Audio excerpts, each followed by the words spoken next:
বিদ্যুৎ জ্বালানির চাহিদা, বিদ্যুৎ কিভাবে হবে, গত সরকার তারপর ইন্টারিম সরকার তারা বিদ্যুৎ জ্বালানির কি অবস্থা রেখে গেছে সেসব নিয়ে কথা বলা, এবং ভবিষ্যতে আমরা বিদ্যুৎ জ্বালানিকে কোথায় দেখতে পাবো বা কোথায় দেখতে চাচ্ছি এসব নিয়ে কথা বলার জন্য আজ আমাদের সঙ্গে রয়েছেন বিদ্যুৎ জ্বালানি খনি সম্পদ মন্ত্রী জনাব ইকবাল হাসান মাহমুদ টুকু। জনাব ইকবাল হাসান মাহমুদ, আপনাকে আমাদের অনুষ্ঠানে স্বাগত জানাই। আপনি আমাদেরকে এই ব্যস্ততার মধ্যেও আপনি আমাদের সময় দিয়েছেন। মাত্রই আপনারা সরকার গঠন করেছেন, সরকার গঠন করার পরেই আপনারা অফিস করতে শুরু করেছেন। এর মধ্যে আপনি আমাদের সময় দিয়েছেন, সেজন্য ঠিকানার পক্ষ থেকে আপনি আপনাদের আন্তরিক ধন্যবাদ, শুভেচ্ছা এবং কৃতজ্ঞতা জানাবেন। তোমাকে ধন্যবাদ যে তুমি আমাকে জন্য। আচ্ছা, যে বিষয়টা নিয়ে আমি তো দর্শকদের বলে রাখি, টুকু ভাইয়ের সাথে আমার একটু ফর্মাল ইনফর্মাল সম্পর্ক অনেকদিন ধরে আছে এবং উনি আমাকে খুবই স্নেহ করেন, ভালোবাসেন। কিন্তু একটি প্রশ্ন না করে পারতেছি না। টুকু ভাই আসলে সব সময় কঠিন প্রশ্নেরই জবাব দিতে পছন্দ করেন, সেজন্য একটু কঠিন প্রশ্ন করি শুরুতে। আমার কাছে একটা মনে হয় যে 2001 থেকে 2006 সালে যখন পুরোটা সময় আপনি বিদ্যুৎ মন্ত্রণালয়ের দায়িত্ব বা বিদ্যুতের দায়িত্বে ছিলেন, সেই সময় কিন্তু ফুলবাড়ি ট্র্যাজেডিতে 3 জনের মৃত্যু হয়েছিল। আমরা লোডশেডিং এর মারাত্মক বিড়ম্বনার মধ্যে ছিলাম, যেটি নিয়ে আপনিও আসলে অনেক সময় কথা বলেছেন। আপনি কি মনে করেন যে কোন বিষয়গুলি আপনি বদলে নতুন করতে চান বা দুঃখ প্রকাশ করতে চান, ঠিক করে? আমার হচ্ছে যে অতীতের যে বিদ্যুৎ মন্ত্রণালয়ের যে ভুলটার কথাটা তোমরা যেটা বলো, আমি কিন্তু সেভাবে দেখি না। আচ্ছা, আমার আমার আমলে একটা সরকারি একটা নীতি আছে, পারচেসের নীতি আছে, public procurement rule. Public procurement rule এমন একটা রুল, সেটাকে যদি স্টেপ বাই স্টেপ মেনে যদি চলতে হয়, তাহলে একটা পাওয়ার প্ল্যান্ট করতে গেলে 1.5 থেকে 2 বছর লাগে, অর্ডার দিতে লাগে টেন্ডার থেকে। তা আমরা তো ওইটা থেকে ডেভিয়েট করি নাই, এক নম্বর। 2 নম্বর, আমরা কখনোই মনে করি নাই যে পাওয়ারটাকে প্রাইভেট পণ্য বানিয়ে জনগণকে দেবো, যে প্রাইসটা হবে সেই প্রাইসটা জনগণ অ্যাফোর্ড করতে পারবে না, এখন যেমন হয়েছে। সেই জন্য আমি তখন পাওয়ার সিস্টেম প্ল্যান একটা তৈরি করছিলাম ওয়ার্ল্ড ব্যাংকের সাথে মিলে। সেখানে বলা ছিল পরিষ্কার করে যে 65% পাওয়ার generation will remain with government, এটা মানুষ জনগণের, আর 35% প্রাইভেট কাছে যাবে। তাহলে ব্লেন্ড করলে আমাদের প্রাইসিং, লিবারাইজ প্রাইস যেটা বলে, প্রাইসিং করতে সুবিধা হবে, জনগণের মধ্যে অ্যাফোর্ডেবল থাকবে। এখন হয়ে গেছে পাওয়ার স্টেশন চলে গেছে 85% প্রাইভেট কোম্পানির কাছে, 15% আমার কাছে। তো ন্যাচারালি প্রাইসটা তো আমি কন্ট্রোল করতে পারছি না। কিন্তু টুকু ভাই, বিদ্যুৎ না, এটাও আপনি বলেন, আপনার কাছ থেকে এটা বলা যায় বিদ্যুৎ না থাকার দাম তো সাংঘাতিক। এটা তো বিদ্যুৎ না থাকার দাম সাংঘাতিক। আবার বিদ্যুৎ থেকে যদি এমন দাম দেই যে দাম দিলে মানুষ সেটা চলতে পারবে না। You have to understand this thing. এটা তো একটা ব্যালেন্স করা দরকার। এখন কি হয়েছে তোমার, এই যে তারা বলছে বিদ্যুৎ, তারা কি করে গেছে, তারা কি করে গেছে? আমি আজকে হিসাব নিয়ে বসেছিলাম, আজকে 36,000 crore টাকা বকেয়া রয়ে গেছে। এই বিদ্যুৎ দেওয়ার সার্থকতা কোথায়?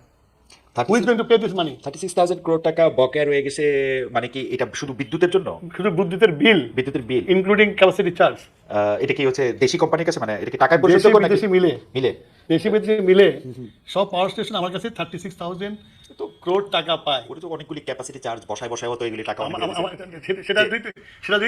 অব্যবস্থাপনা না, সেটা হচ্ছে যে তোমার বেহিসাবি ভাবে বিদ্যুৎ দিয়েছে, জনগণের কথা চিন্তা করে নাই।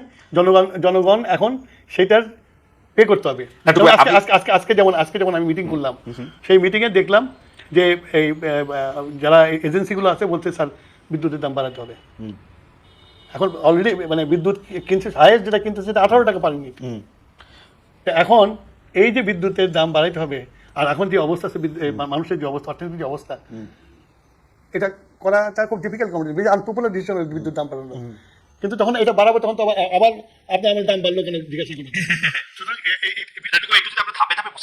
আওয়ামী লীগ তো বিদ্যুৎ খাতে সাংঘাতিক রকম স্বজনপ্রীতি করছে, অব্যবস্থাপনা করছে, আমি যদি সোজা বাংলা ভাষায় বলি চুরি করছে।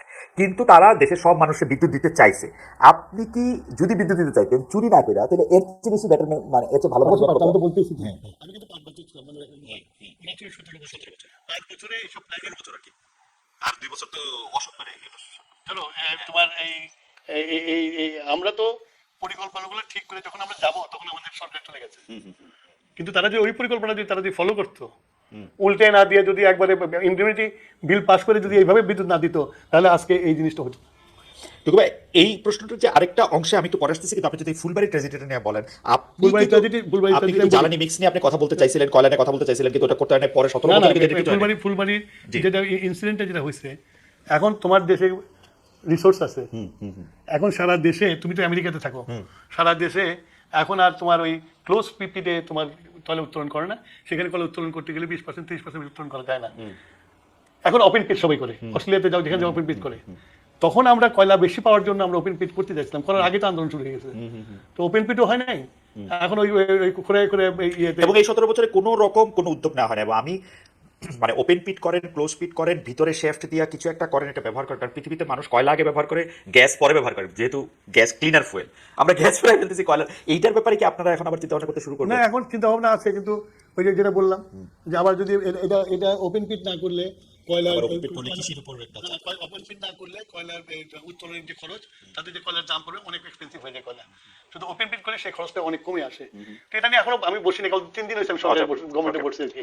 আমি শুধু এখন আজ করতে পারতেছি কত টাকার বোঝা আমার ঘাড়ে পড়ে, মানে এই সরকারের ঘাড়ে পড়ে। আপনি 36,000 কোটি টাকা বললেন। আমি এবার একটু আবার এই প্রসঙ্গে ফিরে আসি, টাকার বোঝার প্রসঙ্গে। 2023 সালের এটা তো গেল তোমার শুধু বিল বকেয়া। বিল বকেয়া। হ্যাঁ, আর এখন আমাকে এলএনজি ইম্পোর্ট করতে হবে, এলপিজি ইম্পোর্ট করতে হবে, হ্যাঁ, তারপরে কয়লা ইম্পোর্ট করতে হবে। তার জন্য আরো 30-40 হাজার কোটি টাকা আমার লাগবে, যদি আমি এই সিস্টেমটাকে ঠিক মতো চালাতে চাই। তার মানে 1 লাখ কোটি টাকার একটা মানে বারোটা আমাদের মাথার উপরে আছে, ঘাড়ের উপরে আছে। সুতরাং তোমরা খোলা চোখে জার্নালিস্টরা যে জিনিসটা এত সহজভাবে দেখো, বিদ্যুৎ এবং জ্বালানি এই সরকার গত 20 বছরে একটা ড্রিল করছে। এই ডিলটা করে নাই কেন? মানে তাদের বাপেক্সকে শক্তিশালী করছে, পিএসসি যেহেতু তারা বন্ধ করলো, বলে যে বাপেক্সকে পিএসসি বন্ধ করে কোনোটাই করে নাই, চলে গেছে ইম্পোর্টের মধ্যে, যেখানে সহজভাবে পয়সা কামাই করা যাবে। ওকে, মানে প্রোডাকশন শেয়ারিং কন্ট্রাক্টের বদলে তারা মানে আমি একটা জিনিস দেখতে পাচ্ছিলাম যে আপনাদের সরকার সময় 2001 থেকে 2006 সময় প্রোডাকশন শেয়ারিং কন্ট্রাক্টের উপর আপনারা অনেক জোর দিয়েছিলেন। বিদেশে অনেক কোম্পানি, তারপরে বাংলাদেশের এই ব্লক ভাগ করে হিউস্টনে নাম, যখন ওরা অনেক আগ্রহ ছিল সবার, কিন্তু গত 10-12 বছর, 15 বছর, 17 বছরে কোনো রকম আগ্রহী আমরা দেখতে পাই নাই, বা সরকারের মধ্যে থেকেও কোনো রকম উদ্যোগ দেখতে পাই নাই। এটার কারণটা আসলে কি? মানে কারণটা খালেদ মহিউদ্দিন, তোমাকে যদি বুঝাই বলতে হয় তাহলে তো খুবই intelligent, you understand why they have done it. খুবই ইন্টারেস্টিং। যাই হোক, আমরা পরের এই প্রসঙ্গে পড়া আসি যে 2023 সালের জুলাই মাসে আপনারা যে 31 দফা দিছিলেন, সেই 31 দফা 17 নম্বর দফায় আছে যে বিদ্যুৎ, জ্বালানি ও খনিজ খাতে দায় মুক্তি আইন সহ সকল কানাকানুন বাতিল করা হবে, এবং রাষ্ট্রীয় অর্থনীতিতে রক্তক্ষরণ, আমি একটু দেখে পড়ে বলতেছি, রাষ্ট্রীয় অর্থনীতিতে রক্তক্ষরণ রোধ করার লক্ষ্যে জনস্বার্থ বিরোধী কুইক রেন্টাল বিদ্যুৎগুলো কেন্দ্র থেকে বিদ্যুৎ কেনায় চলমান সীমাহীন দুর্নীতি বন্ধ করা হবে। এখন এইটা কি একটা বাস্তবতা? এটাকে আপনি করতে পারবেন? কুইক রেন্টালগুলো আপনি বন্ধ করে দিতে পারবেন? কুইক রেন্টাল অলরেডি সিস্টেম থেকে বের করার ব্যবস্থা করা হয়েছে, তাহলে এইগুলি কি বসে যাবে সব, যেগুলি চলে যাবে? Quick rental is quick rental, মানে জাস্ট ডিসমেন্টল করে তার আমার কন্ট্রাক্ট তুমি চলে যাও। আচ্ছা, কন্ট্রাক্ট শেষ পর্যন্ত আপনি কন্ট্রাক্ট শেষ হয়ে গেছে, কন্ট্রাক্ট শেষ হয়ে গেছে, এখন চলে যাবে, আর থাকবে না। তাহলে কুইক আমরা কন্ট্রাক্ট করব না। তাহলে ওরা যে বিদ্যুৎটা দিত, এই বিদ্যুৎটা আপনি কি দিয়ে এখন? আচ্ছা, আমার এখনো ক্যাপাসিটি 28,000 মেগাওয়াট। আচ্ছা, আর আমার লাগবে 18,000 মেগাওয়াট। আপনার ক্যাপাসিটি 28,000 মেগাওয়াট, মানে রিডান্ডেন্সি, মানে আপনি যে উৎপাদন, মানে ক্যাপাসিটির সাথে তো উৎপাদন অনেক জড়িত। আপনার পাওয়ার প্ল্যান্টগুলির মধ্যে অনেক আমার যে উৎপাদন হবে তাতে 18,000 মেগাওয়াট আমি এই বছর ফেস করতে পারবো। আপনার আজকের জেনারেশন কত? আজকে রিপোর্ট এখনো নেই। কালকে আপনি যেদিন জয়েন করছেন সেদিন কত ছিল? রিপোর্ট নেই, তবে আমি যতদূর জানি 16,000-এর মতো। 16,000-এর মতো। তাহলে মানে আপনার চাহিদা থেকে 2,000 মেগাওয়াট এখনো কম আছে। না, 18,000 আপনার চাহিদা পিকে হবে, পিকে চাহিদা হবে। আচ্ছা, I am working on peak, যেটা 18,000 এ যাবে। কথা বুঝছো না? জেনারেশন ওয়াইজ আপনার যদি 28,000 মেগাওয়াট জেনারেট করার থাকে, তাহলে আপনি কি এই যে এখন 16,000 করতেছেন, সেটা কি ইচ্ছা করে নাকি আপনার ওইটার খবর আপনি এখন? না, এটা খবর ইচ্ছে করে না। এখানে তোমার কয়লার অভাব আছে। আচ্ছা, তার জন্য অনেকগুলো পাওয়ার স্টেশন বন্ধ আছে, কয়লা ভিত্তিগুলি বন্ধ আছে। এখানে তোমার ফুয়েলের অভাব আছে, এগুলো ইম্পোর্টেড যেগুলা, সেই জন্য অনেক পাওয়ার স্টেশন বন্ধ আছে, যার জন্য আমরা 18,000 পর্যন্ত যেতে পারবো আমরা। আচ্ছা, এগুলো আবার ইম্পোর্ট করলে, হ্যাঁ, আবার যদি শিল্প যদি সাপ্লাই করা যায়, তাহলে 28,000 পর্যন্ত যাওয়া যাবে। একটা পর্যায়ে এই কথাটা আমি জানি না, আপনার আগে নিশ্চয়ই আর অনেকে বলছে, কিন্তু আমি আপনার মুখে প্রথম শুনছি 2000-2001 সালের দিকে, যে আপনি একটা এনার্জি মিক্সের কথা খুব বলতেন। সেই এনার্জি মিক্সের সময় বাংলাদেশে খুব কম বেশি লোক বলতে শুনি নাই, মানে কিন্তু এনার্জি মিক্সের কথা বলতেন। সেখানে আপনি বলতেন যে আইওসি থেকে আমরা যে গ্যাস পাই, মানে অর্থাৎ প্রোডাকশন শেয়ারে কাটাতে বলা গ্যাস, সেই গ্যাস দামি গ্যাস, সেটা বিদ্যুতের মধ্যে আমরা ব্যবহার না করি, কম করি। কিন্তু এখনকার অবস্থা কি? এখন আপনি এটা কি করবেন? আইওসি গ্যাস না নিলে যেহেতু গ্যাস আছে, সেটা সবচেয়ে বড় আমাদের কনজিউমার তো চাই না, কনজিউমার হচ্ছে হাউসহোল্ড কনজিউমার, পাইপে করে আসে। এবং এই কনজিউমারকে ক্যাটারিং করতে গেলে আমরা যে গ্যাস পাই, সেই গ্যাস দিয়ে আবার অন্যদিকে দিতে পারি না। রাইট, ইন্ডাস্ট্রিয়াল গ্যাসগুলো দিতে পারি। সেটা তো আপনারা আপনি দেখছেন কিনা, আগের সরকার আমলে পুরাটাই কিন্তু একটা হচপচ লাগে রয়েছে। কখনো গ্যাস দিচ্ছে, কখনো সিলিন্ডার বাজারে মিলতেছে না, কখনো 1200 টাকা সিলিন্ডার কিনে দিতে হচ্ছে। আরেকটা খারাপ কাজ করে গেছে, আমি তো আমার সিলিন্ডারকে ক্যাটারিং করতেছি সিলিন্ডার, তাই না? ইন্ডিয়াতে সিলিন্ডার সাবসিডি দেয়, কিন্তু সিলিন্ডারটা ওরা সাপ্লাইটা ঠিক রাখে। আমাদের এখানে হয়েছে কি, সিলিন্ডার সাপ্লাইটা পুরোটা প্রাইভেটের কাছে দিয়ে দিয়েছে। তারপরে হয়েছে কি, এই ক্যাটেগরি এই ইন্টিম গভর্নমেন্টের মধ্যে আমলেই অনেক ইম্পোর্টার, যারা নাকি এটাও একটা সিন্ডিকেট, অনেক সিন্ডিকেটের মেম্বাররা কি বলে ডিফল্ট করছে। ডিফল্ট করার ফলে তাদেরকে গত 1 বছরের মতো টাইমে তাদেরকে এলসি করতে দেয় নাই। এলসি করতে না পারার জন্য লিকুইড গ্যাস আসে নাই, আচ্ছা বটল প্ল্যান্টগুলো সব পরে আছে। এখন এই যে আমরা আলোচনা করতেছি, এখন এগুলোকে ইম্পোর্ট করার ব্যবস্থা করে করছি, এবং আমি মনে করি যে এই পলিসিটা চেঞ্জ হওয়া দরকার। এই পলিসিটাতে এই যে এটা করলে এরা বার্গেন করতে পারে। আর আমি যদি গভর্নমেন্ট যদি গ্যাসটা ইম্পোর্ট করে আমি যদি এই বটলারদেরকে যদি দেই যে আমার এই দামে তুমি নিয়ে যাও আর এর সাথে অ্যাড করে তুমি মার্কেটে ছাড়বা, তাহলে গভর্নমেন্ট এফেক্টিভলি মার্কেটটা কন্ট্রোল করতে পারবে। তো সেই জন্য আমি মনে করি গভর্নমেন্টকে একটা উদ্যোগ নিতে হবে, গ্যাসটা নিজেরা ইম্পোর্ট করবো, বাল্ক আমরা ওদের কাছে বিক্রি করবো, ওরা রিটেল। এটা আমার প্ল্যান, আমি এখনো প্ল্যানের সাথে আলোচনা করিনি। আমার কাছে মনে হয় যে এই ব্যাপারগুলিতে নিশ্চয়ই আপনি আরো অনেকগুলি বিষয় খতায় দেখবেন এবং অনেকগুলি আমার তোমার 3 দিন হয়েছে। 3 দিন হয়েছে আপনি। আমি তো যা বলতে যা একটু দেখছি সেটাকে বলছি। আমি চট করে একটু ইয়াতে আসি যে আদানির কাছ থেকে যে বিদ্যুৎ কেন্দ্রটা, ভারতে যেটা কয়লা ভিত্তিক বিদ্যুৎ কেন্দ্র, সেটার ব্যাপারে আপনি কি সিদ্ধান্ত? আদানিটা একটা, তো আমি বলবো যে একটা মানে real good case to study. Okay, এখন আদানি যে কন্ট্রাক্টগুলো করেছে, মানে ডিটেলস গেলে তোমার এই টাইমের মধ্যে এটা আমি বলতে পারবো না, যতটুকু আমি জানতে পেরেছি। তো এখন এই কন্ট্রাক্টে যেটা হয়েছে, বিদ্যুতের দাম সবচেয়ে বেশি। আমার হাইয়েস্ট যেটা বিদ্যুতের দাম যেটা আছে সেটা হলো তোমার মাদারবাড়ি পাওয়ার স্টেশন, যে 14 টাকা আছে।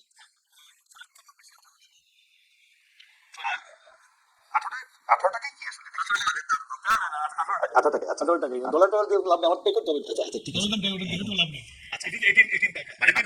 মাদারবাড়ি যদি 14 হয় তাহলে এটা 18। আচ্ছা ঠিক আছে, মাদারবাড়িকে বেস করে জিনিসটা করছে। আচ্ছা বুঝছি। সেটা যে 18 টাকায় 18 টাকায় গিয়ে পড়ছে। 18 টাকা দিয়ে পড়ছে। আমি আজকে এই প্রাইসের উপর ওয়ার্ক করছি, আমি আজকে 18 টাকা পড়ছে। এখন 18 টাকা বিদ্যুৎ যদি আমি কিনি ওদের কাছ থেকে, তারপর আমি হুইলিং করে ডিস্ট্রিবিউশন, তাহলে আমার বিদ্যুতের দাম কত দাঁড়াবে? 1 নম্বর। 2 নম্বর হলো যে ওখানে করা হয়েছিল যে ওখানকার কোল দিয়ে পাওয়ার স্টেশন চালাবে। রাইট। এখন দে আর ইম্পোর্টিং ফ্রম ইন্দোনেশিয়া। হ্যাঁ, ওইটা তাহলে আপনার জন্য প্রবলেম কেন? ওটা আমাদের প্রবলেম, ওইটা যে ওইটার থেকে দাম ওইটার বেশি, তো ওটা চার্জ আমাকে দিতে হবে। তাই ইম্পোর্ট কস্ট আমি দেবো, ওইটার দাম আমি দেবো। আপনি এটা ইয়াতে মানে আপনার মানে আপনি এন্ড প্রোডাক্টটা নিচ্ছেন না ক্লায়েন্ট হিসেবে? এন্ড প্রোডাক্ট ওই কন্ট্রাক্টের মধ্যে দেওয়া আছে, এন্ড প্রোডাক্ট দিচ্ছি, ওদের ট্রান্সমিশন যে লাইনটা, সেই লাইনের কস্ট আমি দিয়েছি, আবার ওই ট্রান্সমিশন যে কস্ট পড়বে সেটার টাকা ওই পোর্শনটা তার থেকে দিতে হবে। এই কন্ট্রাক্টটা মানে আমি কি বলবো, যেটা নিয়ে আলোচনা হওয়া উচিত এবং ভবিষ্যতে করবো। আমার এখানে একটা কিউরিয়াস কেস আছে। আপনি যতটুকু বললেন, ধরেন আপনি তো টেকনিক্যাল জায়গা দিয়ে আমি বলতে পারতেন, কিন্তু আপনি সাধারণভাবে বলেন। আমি এই প্রশ্ন অসংখ্যবার কইরা ইউনুস সরকারের থেকে এটার কোনো বাস্তব জবাব কেন পাই নাই যে আদানির সাথে চুক্তিটা আপনারা রিভাইজ করতেছেন না কেন, প্রকাশ করতেছেন না কেন, আমাদের এখানে কি আছে এটা দেখতেছেন না কেন? আপনারা প্রথমে এসে দেখেন, ইউনুস সরকার প্রথমে এসে যে টাকাটা পরিশোধ করছে সেটা হচ্ছে আদানির টাকাটা, এবং বলছে যে হ্যাঁ আপনাদের চুক্তি এমনি হয় না। উপায় নেই, কারণ আদানি তুমি 1200 মেগাওয়াট বিদ্যুৎ নিবা, তার সাথে যদি সে যে বন্ধ করে দেয়, ও তাহলে তো বিদ্যুৎ এখানে দিতে পারবো না। আমার যদি 1200-1300 মেগাওয়াটের বিদ্যুতের লাগে তাইলে তো লাগলো, কিন্তু আমি তো চুক্তিটা তো প্রকাশ করবো, এই যে আপনি এই চুক্তিটা তো সামনে আনবেন। না, সেই চুক্তির ব্যাপারে তো আমিও তখনকার অ্যাডভাইজারকে বলছি যে চুক্তিগুলো দাও। প্রথমে তো দায়মুক্ত ছিল, দায়মুক্ত আইনের জন্য পারে নাই করতে। তারপর যখন দায়মুক্ত আইন বাতিল হয়ে গেল, বাতিল হয়ে যাওয়ার পরেও তারা করে নাই। তারা যেটা করছে, তারা একটা কমিশন করছিল, সেই কমিশনে বোধহয় জাস্টিস মইনুল ইসলাম বোধহয় সে ছিল এটা হেড, আর সোয়াসের প্রফেসর মুস্তাক ছিল এটার one of the important member. তারা যে রিপোর্টটা দিছে ওই রিপোর্টটা তুমি পড়ো, তুমি ডিটেলস পাবো ওখান থেকে। আচ্ছা, তাহলে পরবর্তী মানে গত সরকারের সময় আমি বলবো যে বিদ্যুৎ ও জ্বালানি খাতে এমন অনেক কিছু রয়েছে যেগুলি আসলে সত্যি সত্যি, এটা আপনি একটা কিউরিয়াস কেস বললেন, অনেকগুলি কিউরিয়াস কেসের মধ্যে আছে। আদানিটা তো আসেই, কেন এত বছর কয়লা ব্যবহার করা নাই, কেন আসলে বাপেক সিটি আরো হিট করা হয় নাই, আমাদের গ্যাসের পাওয়া মানে নিশ্চিত কেন করা হয় না বেশি করে, এর কিছুই আসলে আমরা জানতে পারি না। আরও একটা যেটা জিনিস জানতে পারি না সেটা হচ্ছে যে আপনাদের জাতীয় নির্বাচন আগে ইশতেহারে বলছে যে রূপপুর পারমাণবিক কেন্দ্রে যদি কোনো ধরনের দুর্নীতি, বাটপাড়ি এগুলি যদি হয়ে থাকে তাহলে আপনারা এটা পুনর্মূল্যায়ন করবেন। কিন্তু এই পুনর্মূল্যায়ন করতে গিয়ে যদি আপনারা দেখেন যেটা হয়েছে, তাহলে রূপপুর পারমাণবিক কেন্দ্রের ভবিষ্যৎ কি হবে আসলে? না, যদি $1 বিলিয়ন একটা যদি মানে এক নম্বর হলো যে আমি তো 3 দিন হলো আসছি, হ্যাঁ, তো রূপপুরের সম্বন্ধে আমি কিছুই জানি না। আচ্ছা, এখন পর্যন্ত ওই রূপপুর ধরা হয়নি। আমি জাস্ট ফার্স্ট টাইম মানে আমি মানে কি বলবো তোমার যে মানে জানার চেষ্টা করছি মাত্র, আমি এখনো ভিতরেও ঢুকতে পারি নাই। তো মানে তোমার অ্যাপ্লাইজ হওয়ার চেষ্টা করছি। এখন রূপপুরটা নিয়ে আমি এখনো বসি নাই, এবং রূপপুরে তো এখন পর্যন্ত তোমার প্রোডাকশনই শুরু হয়নি। But unfortunately Rooppur payment due হয়ে গেছে। রূপপুরে এখন ট্রান্সমিশন লাইনও কমপ্লিট হয়নি। আমি এইটা নিয়েও একটা হয়েছে আর একটা হয়নি। এইটা নিয়ে আমি বলতে চাই, আপনি কি ধরো ফাউজুল কবির খানকে জানতে চাইছিলেন যে মানে 2024 সালের 5 আগস্ট ওই সরকার চলে যাওয়ার পরে আপনারা এটা নিয়ে আসলে সিদ্ধান্ত আগায় রাখছেন কিনা বা কি করছেন, মানে এটা একটা না, এটা নিয়ে ব্যাপারটা অনেক জিনিসের মধ্যে আমরা ঢুকতে পারি নাই। হ্যাঁ, ঢুকতে চেষ্টা করেও ঢুকতে পারি নাই। আমরা যাই এই ভিন্ন এমপ্লয়ের কাছ থেকে যেসব খবরটা পেয়েছি সেটা নিয়ে আমরা মোটামুটি একটা পজিশন পাইছি যে এটা এখানে যেখানে বালিশের দাম 10,000-12,000 টাকা হয়েছে সেখানে তো ইউ ক্যান আন্ডারস্ট্যান্ড কি হয়েছে ওখানে। তো এইটা এখন পর্যন্ত তোমার একটা ট্রান্সমিশন লাইন হয়ে গেছে, আর একটা ট্রান্সমিশন লাইন কেবল যমুনা ক্রস করছে। তো এটা মানে কবে কমিশন হবে এটা এখনো বলা যাচ্ছে না, আমি এখনো বসিনি ওদের সাথে। ওকে, আচ্ছা আরেকটা ব্যাপার ভাই, আপনারা বলছেন যে বড় ধরনের দুর্নীতি রোধে গত সরকার যেমন খুব উন্নয়ন বড় বড় প্রকল্প এগুলি দিয়েছিল, আপনারা আসলে বড় বড় প্রকল্প নেবেন না, যেটা ধরো তারেক রহমানের বক্তব্য বলছে বড় বড় প্রকল্প হাতে নেবেন, কিন্তু জ্বালানি বিদ্যুৎ খাতে তো আপনার অনেক বড় বড় প্রকল্প নিতে হবে।